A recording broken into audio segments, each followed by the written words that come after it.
Parliament ہی اس کو بدل سکتی ہے، ایک نیا قانون بنا سکتی ہے۔ ملٹری کورٹس کے خلاف فیصلے پر دہشت گردی کو فروغ ملے گا۔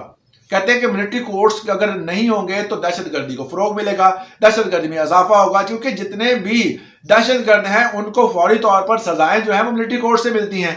ملٹری کورٹس پیچھے جب بنائے گئے تھے تب اس کو ایکسٹینڈ بھی کیا گیا بار بار، کیونکہ فیصلے جو ہیں وہ دھڑا دھڑ ہو رہے تھے، بہت سے لوگوں کو اس حوالے سے سزائیں بھی دی گئی، کچھ کو ریلیز بھی کیا گیا۔ اس میں جو انہوں نے بات کی ہے کہ ملٹری کورٹس کے خلاف فیصلے سے دہشت گردی کو فروغ ملے گا۔ قرارداد کے مطابق 9 مئی میں واقع ملوث افراد کو ملٹری کورٹس میں ٹرائل کیا جائے۔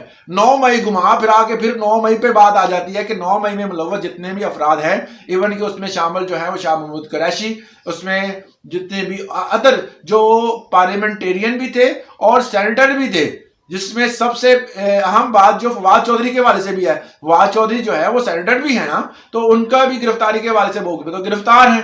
وہ کہتے ہیں کہ جتنے بھی گرفتار 9 مئی میں ہوئے ہیں تمام کا ٹرائل جو ہے وہ چلنا چاہیے ملٹری کورٹس میں، تاکہ ان کو سزائیں ہوں۔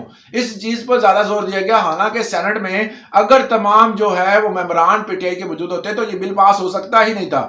اگر جو 3 موجود بھی تھے انہوں نے بھی کچھ بات نہیں کی، خاموش شادی۔ اس کے علاوہ قرارداد کے مطابق 9 مئی میں ملوث افراد کو ملٹری کورٹس میں ٹرائل کیا جائے۔ پارلیمنٹ نے ملٹری کورٹ کی اجازت دی تھی۔ ملٹری کورٹ ٹرائل فیصلے پارلیمنٹ کے اختیار میں مداخلت ہے۔ کہتے ہیں جی ملٹری کورٹس کا جو فیصلہ دیا گیا، کیونکہ قانون سازی کا عمل جو ہوتا ہے وہ پارلیمنٹ میں ہوتا ہے، سپریم کورٹ جو ہے وہ قانون بنا نہیں سکتی، قانون پہ عمل درآمد کرنے کے لیے ادارے موجود ہیں۔ انہوں نے کہا کہ اگر ایسا آپ کر رہے ہیں تو آپ دخل اندازی کر رہے ہیں، سینیٹرز کہہ رہے ہیں۔ اس کے بعد ہے قرارداد کی منظوری کے بعد سینٹ اجلاس منگل صبح 10 بجے تک ملتوی کر دیا گیا۔ یہ اجلاس ملتوی کر دیا گیا، باقاعدہ طور پر اس پہ یہ بل منظور کر لیا گیا۔ سپریم کورٹ کے جو انہوں نے کہا ہے کہ جو آپ نے اس حوالے سے تردید کی ہے، اس حوالے سے آپ چاہتے ہیں کہ یہ بل نہیں جو ہے کورٹس نہیں ہونے چاہیے، اس پر آپ نظر ثانی کریں۔ یہ کل کی کارروائی تھی سینٹ کی، جس میں آپ کو سارا احوال میں نے بتایا ہے۔ اس کے علاوہ سائفر کے حوالے سے خبر ہے کہ سائفر کیس میں chairman P T I trial کی درخواست پر جیل ٹرائل روکنے کا حکم دیا گیا، کیونکہ سائفر کے حوالے سے اسلام آباد ہائی کورٹ کے جسٹس میاں گل حسن اور اورنگ زیب اور جسٹس سمن رفت اور امتیاز پر مشتمل 2 رکنی بینچ نے چیئرمین پی ٹی آئی کی سائفر کیس میں ٹرائل کے خلاف انٹرا کورٹ اپیل پر سماعت کی۔ اس اپیل میں یہ کہا گیا تھا کہ جیل میں ٹرائل نہیں ہونا چاہیے، ٹرائل جو ہے وہ سب کے سامنے ہونا چاہیے، پتہ چلنا چاہیے کہ کون جو ہے وہ وکیل کیا بحث کر رہے ہیں، کیا بات ہو رہی ہے۔ ہونا تو یہی چاہیے تھا جس طرح باقی لارجر بینچ بیٹھتا تھا کیمروں کے سامنے اور اس کو نشر کیا جاتا تھا، اسی طرح ہونا چاہیے۔ مگر یہ ہے کہ دوران سماعت چیئرمین پی ٹی آئی کی تحریک انصاف کی طرف سے وکیل سلمان اکبر راجہ اور حکومت کی طرف سے اٹارنی جنرل دلائل دیے۔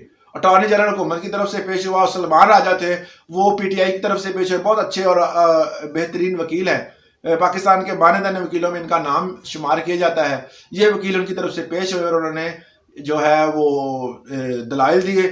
دلائل کے بعد جو ہے سماعت کے دوران جسٹس میاں گل حسن نے اٹارنی جنرل سے استفسار کیا کہ کیا ہم جاننا چاہتے ہیں کہ ایسے کیا غیر معمولی حالات تھے کہ یہ ٹرائل اس طرح چلایا گیا، جیل میں ٹرائل چلانا گیا۔ آپ نے ہمیں بتایا کہ دراصل ہوا کیا تھا۔ وہ کہتے ہیں کہ کون سے ایسے غیر معمولی حالات تھے، کیا تھریٹ تھا، کیا وجہ تھی کہ آپ سارا ٹرائل جیل میں چلا رہے ہیں، اس کی وجہ کیا تھا؟ سنیں جی ان کی زبانی۔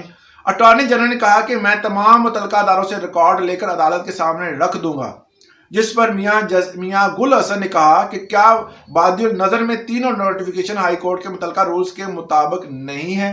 انہوں نے کہا کہ جو نوٹیفیکیشن جاری ہوئے کیا وہ قانون کے مطابق نہیں تھے؟ عدالت نے اٹارنی جنرل سے استفسار کیا کہ کیا کب کن حالات میں کسی بنیاد پر یہ فیصلہ ہوا کہ جیل ٹرائل ہوگا؟ بہت سے سوالات ہیں جن کے جوابات آنا ضروری ہیں۔